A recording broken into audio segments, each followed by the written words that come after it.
Shalom, selamat pagi Bapak, Ibu, Saudara. Terima kasih telah bergabung bersama kami dalam Renungan Harian Jemaat GKJ Bandung. Bersama kita akan mendengarkan firman Tuhan dan merenungkannya. Selamat pagi saudara-saudara warga GKJ Bandung. Hari ini Kamis 29 Desember 2022, kembali kita bersama-sama akan masuk dalam renungan pagi.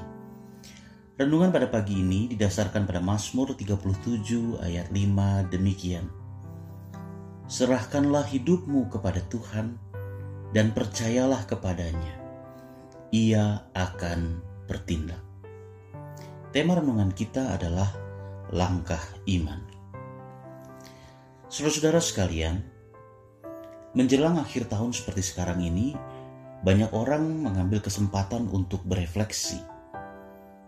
Orang melihat kembali perjalanan hidup sepanjang tahun yang telah berlalu dan mencoba untuk belajar dari pengalaman itu.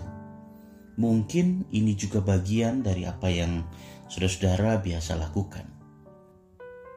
Di dalam refleksi itu banyak orang mencoba untuk menavigasi kehidupan, mencari tahu di mana kita berada, seberapa jauh pencapaian yang telah kita raih.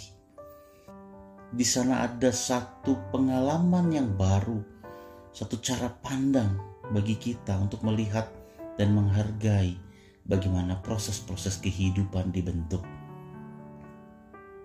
Namun demikian, tidak jarang juga kita menemukan apa yang kita harapkan, apa yang kita rencanakan tidak dapat terlaksana.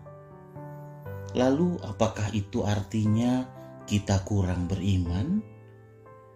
Nah, tentang ini ada sebuah kisah menarik tentang bagaimana orang percaya bergumul dengan langkah-langkah kehidupannya, dengan imannya.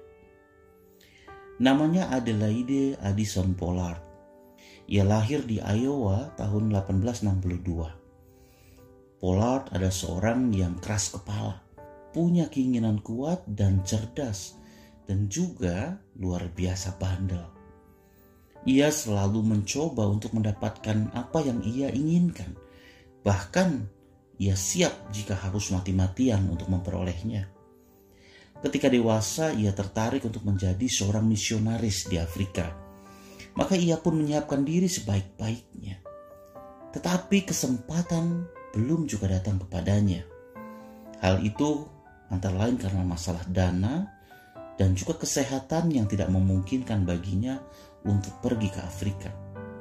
Ketika ia berumur 40 tahun, ia merasa bahwa kesempatannya makin tipis dan ia merasa gagal mencapai tujuannya itu.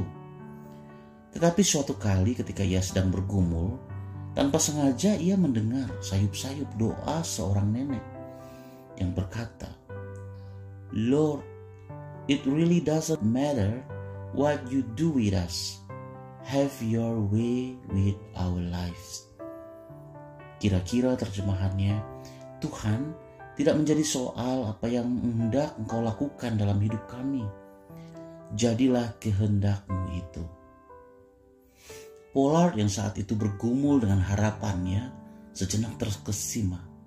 Ia pun kemudian menyadari bahwa selama ini ia terlalu fokus pada keinginannya, kepada rencana-rencananya. Menyadari hal ini, Pollard kemudian mencoba mencari kehendak Tuhan dan berdamai dengan harapannya. Ia kemudian menulis sebuah lagu yang sangat terkenal yang berisi pengalamannya itu. Di dalam NKB 14, judul lagu itu adalah Jadilah Tuhan Kehendak-Mu.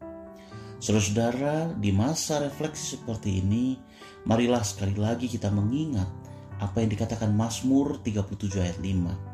Serahkanlah hidupmu kepada Tuhan dan percayalah kepadanya dan Ia akan bertindak. Biarlah setiap langkah iman yang kita lakukan, kita taruh dalam kehendak Tuhan. Kita percaya bahwa Tuhan pasti memberi kepada kita apa yang baik. Oleh karena itu, marilah kita bersyukur kepada Tuhan atas kemurahannya jika apa yang kita rencanakan Ia buat berhasil. Tetapi juga patutlah kita bersyukur ketika apa yang terjadi berbeda dari yang kita harapkan. Sebab Tuhan punya rencana yang indah. Marilah kita mencari kehendak Tuhan dan berserah kepadanya. Amin. Mari kita berdoa. Bapa di dalam surga, terima kasih atas pimpinan-Mu Tuhan dalam kehidupan kami. Apa yang telah kami jalani di tahun 2022 ini akan segera berakhir, dan kami terus percaya bahwa Engkau Allah yang memberkati kami. Kami memohon kiranya Tuhan pimpin kami. Ketika di masa mendatang Engkau memanggil kami untuk masuk dalam zona-zona baru dalam kehidupan kami. Berikanlah kami keberanian untuk melangkah, untuk mengasihi-Mu dan untuk melayani-Mu. Berkatilah kami Tuhan, di dalam nama Tuhan Yesus kami berdoa. Amin.